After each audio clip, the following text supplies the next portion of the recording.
नमस्कार मित्रांनो, मी आहे चौकंद पोटोबा. आलो आहे नवीन फूड स्पॉटच्या शोधात.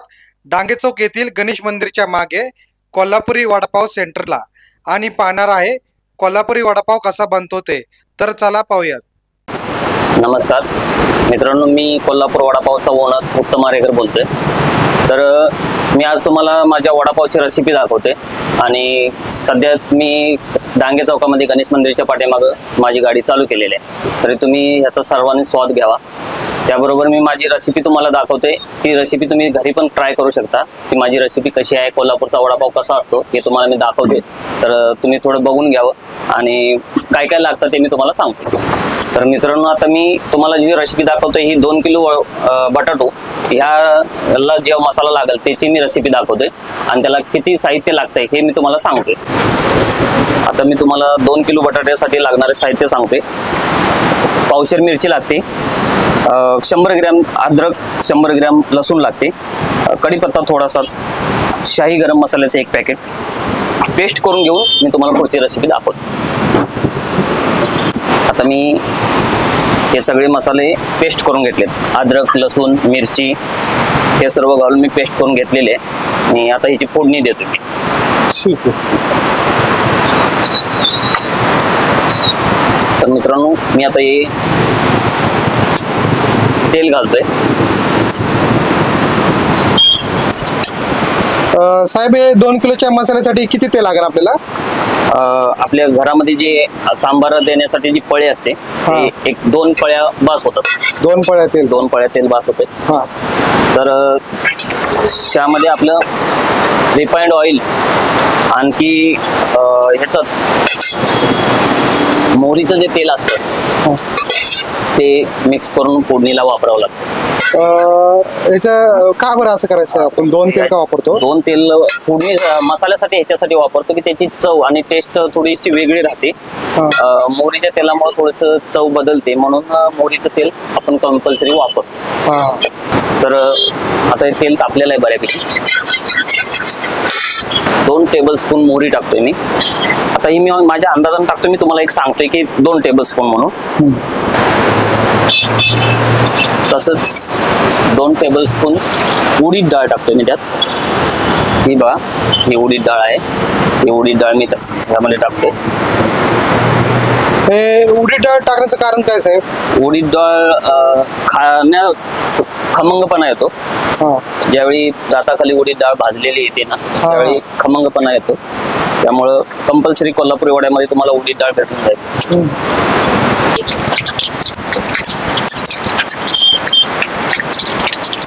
मी कढीपत्ता मसाल्यामध्ये पण घातलेला आहे, तरी सुद्धा मी थोडा अजून वरून टाकतोय. आणि आता मी हा मसाला टाकून घेतोय.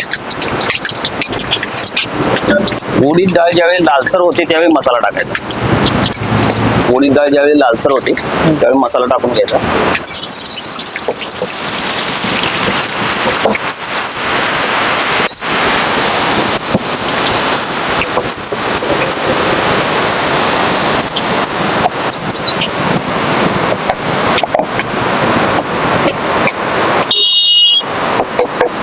सुगंध एकदम छान यायला लागला. आता आमची व्हिडिओ आवडल्यास आमच्या चॅनलला सबस्क्राईब करा, लाईक करा, शेअर करा. आता ही फोडणी साधारण किती वेळ भाजायची साहेब? अद्रक लसूण पेस्टचा चांगला सुगंध बाहेर पण झाला पाहिजे आणि भाजली पण पाहिजे. आणि जर चांगलं भाजलं तर त्याची चव आणि स्वाद सुटतो. दुसरी गोष्ट म्हणजे 5 मिनिटं तर लागतील त्याला भाजण्यासाठी. आता बाकीचे आपण उडीद डाळ हे सर्व फ्राय करून घेतलेलं आहे त्यामध्ये, तरी पण हा मसाला थोडासा चांगला भाजून घ्यायचा. हा मसाला भाजत असताना ह्यामध्ये शाही गरम मसाला टाकायचा तुम्हाला. हा जो शाही गरम मसाला आहे हा टाकायचा तुम्हाला. म्हणजे शाही गरम मसाला कोल्हापुरी वडापावमध्ये पडतो म्हणजे आम्ही टाकतो. तसं प्रत्येक जण बनवून घेतात की हा मसाला घरगुती, हा फक्त खड्या मसाल्यापासून बनलेला असतो. त्यामुळे मी आता आपल्याकडे वेळ कमी असल्यामुळे मी हा शाही गरम मसाला घेतलाय. पण आमच्या इकडे घरगुती मसाले घेतात सर्व. खडे मसाले टाकून घेऊन शाही गरम मसाला बनवतात.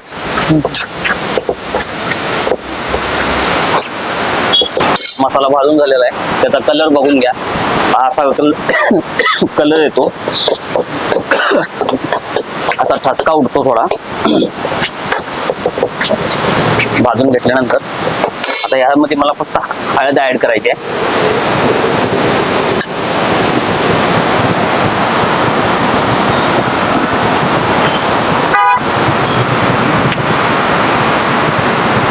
हळद किती टाकायची आपण? हळद 1.5 चमच टाकलेले आहे. टेबल स्पून 1.5 चमच. एक चमच आणि अर्धा चमच. 1.5 चमच टाकलेला आहे.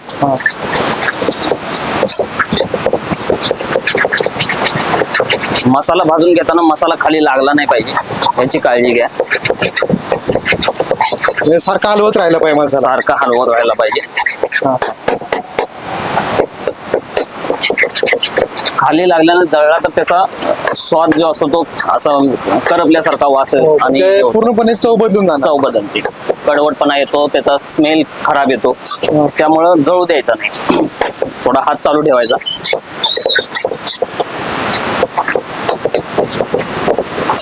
आता मी मसाल्यामध्ये मीठ नाही टाकलं. याचं कारण असं, जर आपल्याला सकाळी बनवलेला मसाला संध्याकाळपर्यंत सुद्धा चालतो, खराब नाही होत. म्हणजे जेव्हा आपण मसाला बटाट्यामध्ये मिक्स करणार तेव्हा मीठ टाकायचं. तेव्हा मी मीठ टाकणार आहे. आता ह्यामध्ये मी मीठ टाकलेलं नाहीये. आता मसाला पण तयार झालेला आहे. आता 1-2 मिनिटं मी बटाटो घरून बॉईल करून आणलेला आहे. तो बटाटो मी सोलून घेतो आणि तुम्हाला मसाला दाखवून. हा बटाटो मी बॉईल करून आणलेला आहे. तर हा बटाटो इंदोरचा घ्यायचा तुम्ही. इंदोरचा बटाटा कसा असतो, थोडा असा चिकट नाही होत, सुका राहतो. सुका असल्यामुळं आपल्याला वडे बनवायला फास्ट जमतं आणि गोडीची थोडीशी वेगळी असते बाकीच्या बटाट्यांच्या पेक्षा. वडापावसाठी हा बेस्ट, इंदोर बटाटा बेस्ट आहे. हा इंदोर बटाटा वापरायचा. आणि समजा आपल्याकडं इंदोर बटाटा अवेलेबल नसेल तर आपल्या गावरान पद्धतीचा कोणताही बटाटा चालतो. वडापावला कोणताही बटाटा चालतो, पण बेस्ट त्यामध्ये इंदोर आहे. माझे बटाटो सोलून झाले जातात. तर आता आपण मसाला कसा करायचोय ते बघून घ्या. मी आता बटाटो बारीक करतोय. थोडंसं मॅचर असतं तर थोडं अजून सोपं झालं असतं, पण आता हाताने क्रश करून घ्यायचं. हाताने क्रश करून घ्यायचा. त्याला पूर्ण फोडून घ्यायचा, अशी गोटी ठेवायची नाही, ज्याच्यामुळे मिठामध्ये फरक नाही पडणार, चवीमध्ये फरक नाही पडणार. पूर्ण बारीक करून घ्यायचा. म्हणजे मसाले सगळीकडे एकसारखे लागून राहतील आणि मीठ पण व्यवस्थित लागून राहील. म्हणजे प्रत्येक घासाला सगळे मसाल्याने मीठ व्यवस्थित भेटेल, मग चव चांगली येणार. हो. जर अशी गाठ राहिली ना तर चुकून मग काय होतं की लोक सांगतात की बाबा तुमच्या वड्यामध्ये थोडे मीठ कमी. अशी कंप्लेंट कुणाची येत नाही, कारण असा बटाटो पूर्ण बारीक मॅच करून घ्यायचा. झालाय माझा बटाटो बारीक करून. आता मी मसाला टाकतोय यामध्ये. तर हा जो मसाला आहे हा टाकतोय या.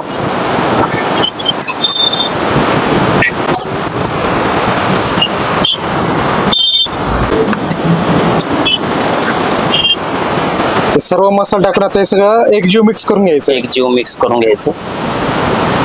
त्यानंतर त्यात थोडं मीठ टाकायचं आणि मग आपला वडापाव रेडी झाला. वडापावचा मसाला रेडी. मग आपला हे मीठ किती टाकायचं साधारण? मीठ तसा अंदाजा प्रत्येकाला अंदाज असतोच, तरी पण ह्यामध्ये मी आता 2 टेबलस्पून मीठ टाकतोय. तर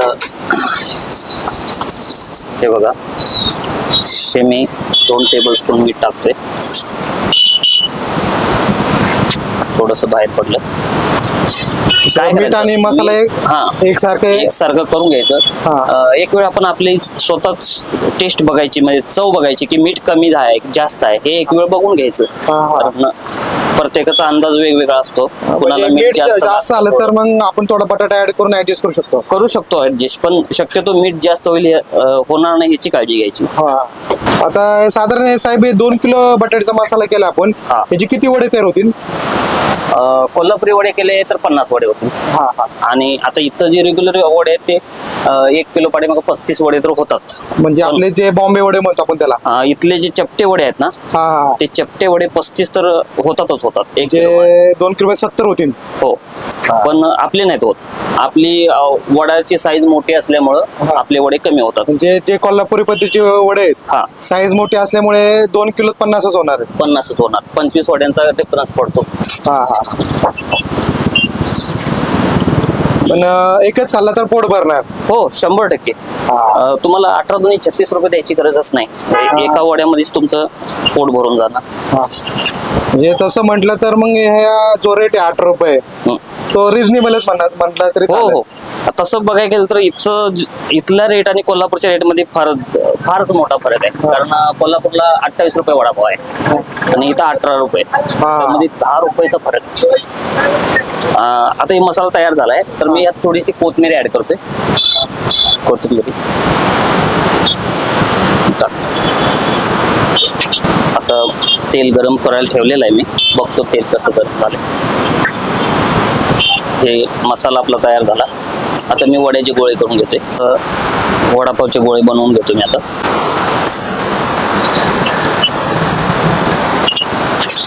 हा वडा गोल बनवायचा याच्यासाठी की बेसनमध्ये चांगला भाजला जातो. दुसरी गोष्ट अशी की महाराष्ट्रामध्ये 80% ते 75 ते 80% लोक म्हणजे गोल वडाच भेटल. तर चपटा वडा कमीत कमी असतो आणि गोल वडा जो आहे हा कोल्हापूरमध्ये 80% भेटतो. बाहेर पण 80%, म्हणजे महाराष्ट्रामध्ये बघायला गेलं तर तुम्हाला 80% हा गोल वडा भेटेल. कारण वडापाव हा गोलच असतो. ते आता प्रत्येकानं आपल्या आपल्या सोयीनुसार केलेला आहे. मुंबईमध्ये पहिल्यांदा वडापाव चालू झाला त्यावेळी तो वडापाव सुद्धा गोलच होता. ते पावामध्ये जरासा चपटा बसावा म्हणून चपटा केला असावा. चपटा केल्यानं काय होतं, क्वांटिटी वाढते. ते दिसायला डोळ्याला मोठं वाटतं पण क्वांटिटी कमी होते. क्वांटिटी कमी होते. धंदवाल्यांची क्वांटिटी वाढते. व्यवसाय जो करतोय त्याच्यासाठी ते बेनिफिट मध्ये. तर सध्या मी आता एक 10 वडे सोडतोय. तुम्हाला बेसन कसं लावतो ते सुद्धा दाखवतो. ठीक आहे. तर आता मी हे बेसन लावून घेतोय. बेसन आता आमचं हे असं जाडं भरड आहे, तुम्ही बघून घेऊ शकता. असं पेस्ट वाला नाही तर जाडं भरड बेसन आहे. हे बेसन स्वतः दळून घेते का? स्वतः दळून आणतो आम्ही. त्यामध्ये इथले जे बेसन आहेत, पिस्तूल, असे बरीचशी नाव आहेत. सम्राट हिरा बेसन पण चांगलं फेमस आहे. पिस्तूल फेमस आहे. तर ह्या गोष्टी ज्या आहेत ना, तर ह्याच्यापेक्षा बेटर म्हणजे कोल्हापूरला असं शक्यतो हिरा हे कोण वापरत नाही. स्वतः दळून आणतात. स्वतः दळून आणायचं. हो. आणि थोडस जाड भरड, थोडस जाड रव्यासारखं हे केल्यामुळं त्याचा करकरीतपणा राहतो. आता हे मी बेसन घेतलेलं आहे. तर ह्यामध्ये मी तुम्हाला सांगतो की मीठ घेते. हे चवीपुरतं मीठ घेतोय. हा ओवा आहे. थोडीशी जिरा पावडर बेसन मध्ये टाकतोय मी. सगळ्यात महत्वाची गोष्ट, ज्यावेळी आपण बेसन लावतोय त्यावेळी एक 10 वडी लावत असताना एक फोड लिंबवाची जी आपण बेसन मध्ये टाकायची, पिळायची. अशी लिंबू टाकून आपल्याला बेसन लावून घ्यायचंय. मग त्यामुळे काय होतं साहेब? त्यामुळे पाचन क्रियेला त्रास नाही होत. ज्यांना ह्याचा पित्त वगैरे नाही होणार, पित्त ह्या गोष्टी ज्या आहेत किंवा वडापाव खाल्ल्यानंतर पोटदुखी ह्या गोष्टी ज्या होतात त्या होणार नाहीत. काहींना सांगितलेलं असतं की बेसनचे पदार्थ खाऊ नका, तर त्यांच्यासाठी हे बेटर राहतं की त्यांना त्रास नाही होणार. आता हे बेसन मध्ये सोडा वगैरे पडणार का? सोडा नाहीये, सोडा टाकायचा नाही. बरेच लोक सोडा वापरतात, पण जर तुम्ही ते सोडा वापरणं, तेलाच्या टेम्परेचर वरती तुम्हाला सोडा वापरायचा आहे की नाही हे ठरवायचं. जर तेलाचं टेम्परेचर तुम्ही व्यवस्थित ठेवला तर न सोडा टाकता सुद्धा वडापाव वरती येतो. आणि जर तुम्हाला ते जमत नसेल तर तुम्ही सोडा टाकू शकता. सोडा न टाकलेलं चांगलं, पण जर तुमचा वडा खाली चिटकत असेल तर तुम्ही सोडा टाकून करू शकता. आता याचा घट्टपणा साधारण किती ठेवायचं? हा असा म्हणजे हातात पकडलं आणि सोडलं तर असं एकसारखी धार पडली पाहिजे. एकसारखी धार पडली पाहिजे. थोडस मीठ टाकतो मी.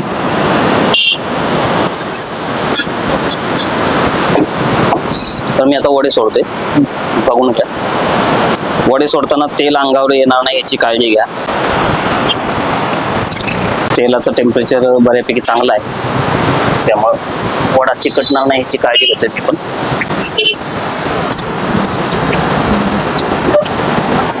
काय असा गोल वडा सोडल्यानं काय होतं की वडा पूर्ण भाजला जातो. त्याचा आणखी एक चांगला फायदा म्हणजे की कुठे वडा आपला कच्चा राहत नाही. कोणाची कंप्लेंट येत नाही की बाबा तुमचा वडा कच्चा राहिला. हे बरेच लोकांना एकदम परफेक्ट टेम्परेचर आलेलं कळत नाही, तर त्यासाठी काय करता येईल साहेब? एक तर काही जण पाणी शिपडून बघतात, हां हां तर काही जण काय करतात, मी जसं आता आधी सोडलं ना हां हां तसं थोडंसं बेसन बेसनची टाकून छोटी बघायचं. गोळी सोडायची. हा, थोडंसं बेसन टाकून बघायचं हां हां आणि त्यानंतर कळतं आपल्याला की बाबा काय तेल कसं तापलेलं आहे. हां हां आता हे बघा, माझा वडा कुठं थोडासा हा इथं लागला बघा, हा थोडासा हा. असं लागला नाही पाहिजे. हे जे आता हे जे झालंय ना ते हा. फक्त लागलं नाही पाहिजे, त्याची काळजी घ्यायची फक्त बस. मग आपल्याला छान असं गोल्डन फ्राय वस्तूवर तळायचंय. हो हो. त्याचा कलर गोल्डन असा यावा बघा. आता हा वडा बघून घ्या तुम्ही तेलामध्येच, तर हा असा चांगला भाजलेला आहे, त्याचा गोल्डन कलर आलेला आहे तुम्हाला. आणि ह्याची आता दिसण्याची जी पद्धत आहे ती थोडीशी जाडी भाडीमुळे कशी दिसते बघा, बाकीचे वडे प्लेन दिसतात तुम्हाला, हा. आणि ह्याची जी पद्धत आहे ही थोडीशी जाडी भाडी असल्यामुळं सरफेस थोडा रफ दिसणार. रफ दिसतो. हां हां आणि सगळ्यात महत्वाचं, आता वडा मागितल्यानंतर लोक त्याच्यावर भुगा मागतात. हां हां तर हा वडा खाताना तुम्हाला भुगा मागायची गरज भासत नाही, कारण हा वडा करकरीत राहतो. भुगा जसा तुम्हाला कुरकुरीत लागतो हा, हा. त्याच हिशोबाने हा वडा कुरकुरीतच राहतो. हां जरी थंड झाला तरी तुम्हाला हा वडा कुरकुरीत राहील. हां त्यामुळे तुम्हाला भुगा मागावा असे भासणारच नाही की भुगा मागून घ्यावा त्याच्यावर.